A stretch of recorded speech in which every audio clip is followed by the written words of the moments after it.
Well, public sector unions are rejecting the new vetting methods for people applying for government jobs. Public Service and Administration Minister Claude Naiker had gazetted new directives that include integrity assessments and credit history checks. Now, the Public Service Association says the recruitment process should not be an investigation and the vetting should relate to the relevance and responsibility of an employee's occupation. The PSA's national manager, Claude Naiker, joins us now for more on this. And Claude, thank you so much for your time. A very warm good morning to you. What parts of this vetting method are particularly problematic to you? Yes, a very good morning to you. I think for one is that the PSA has always advocated that we should have a very professional, ethical and corrupt-free society. So some sort of vetting is necessary, and I think the standard vetting procedure of checking criminal records and qualifications is necessary. However, what is concerning to the PSA is that this vetting procedure has been in the domain for the last 2 years and has only been gazetted recently. But what the minister has done is adopted the same vetting procedure that one is used by the SIU, which is the Special Investigative Unit. And this unit is obviously responsible for investigating corruption in the public service. It doesn't seem practical to us. If one applies for a cleaner's job in any institution in the public service, surely to go to such a rigorous vetting procedure is not practical and does not make sense. One would understand if I applied for a job, say, in a financial directorate in the public service, one would need to have a clean financial record and so forth. However, cleaner, does it make sense to actually go through such a vetting process? One must also take into account those that are applying for jobs in the public service. Most of them have been for some time unemployed and have incurred serious financial difficulties, which probably have led to them having a poor credit record. Does that mean he's incapable of actually doing a cleaner's job or an administrative clerk's job in an institution?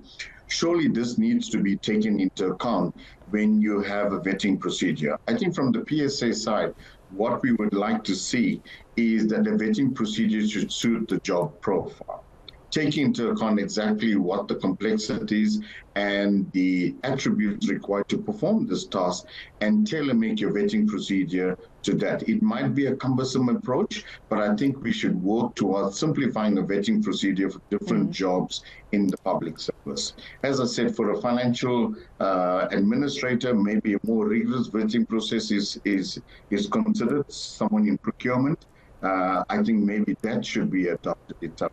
But for somebody, for a cleaner or an administrative clerk, I think it's totally ridiculous to adopt such a vetting procedure.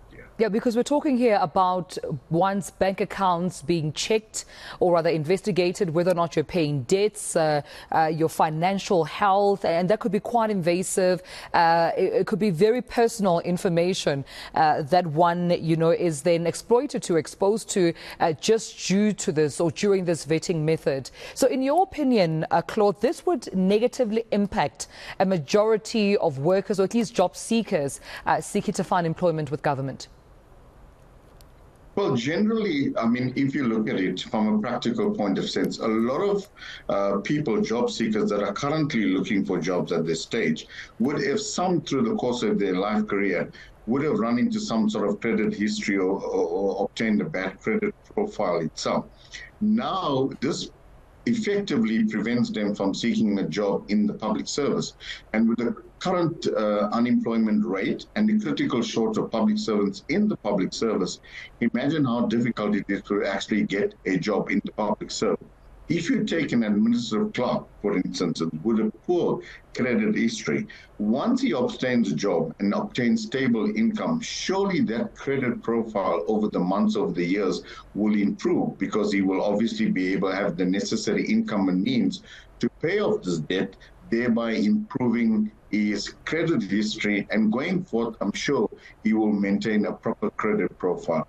I think serious thought needs to be given. As I indicated at the onset, a vetting procedure is required for the standard things like criminal records and qualifications.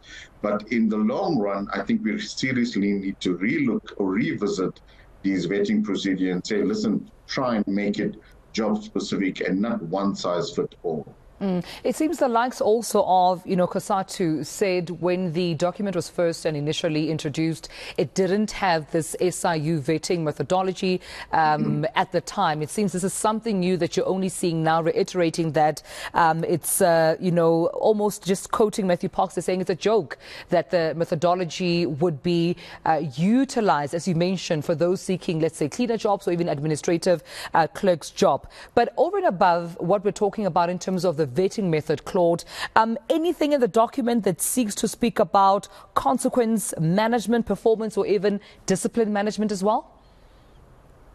Well, no, not really, because that obviously takes place once you employ, and that's a line function management, where consequence management is somebody doesn't basically adhere to the job specific or the role that they're expected to play. And if you don't agree to that, obviously consequence management then.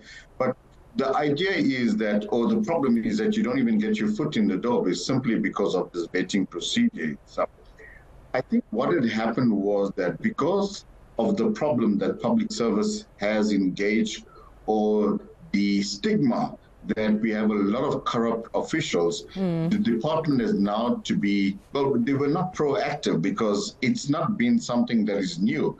Vetting procedure has been in the public service for ages itself. I think it came to a stage where a lot of corruption, whistleblowing, and the problems they've encountered, the department suddenly decided, listen, let's adopt a very vigorous approach to how we employ people. I think that's a wrong approach. You should have adopted an approach which is a phased-in approach. Let's try and look at the basic issues for vetting, and then decide if this is not suitable enough, then take it in stages and employ more stringent vetting processes, as I said, but taking into account the job profile itself. I think the department didn't think this clearly. They just adopted something that is currently for one unit, and now employed it or trying to exercise it for the entire public. And it's never going to work itself. I think from our side, from the PSA side, you should adopt a phased-in approach. Let's try with the basic issues, a little bit more meat to it, and then decide if it's working, and then try and revamp it or try and amend it so that it suits each job profile in the public service. Thank you so much, Claude, for adding your voice to this conversation. PSA National Manager Claude Naiker, thank you so much for your time.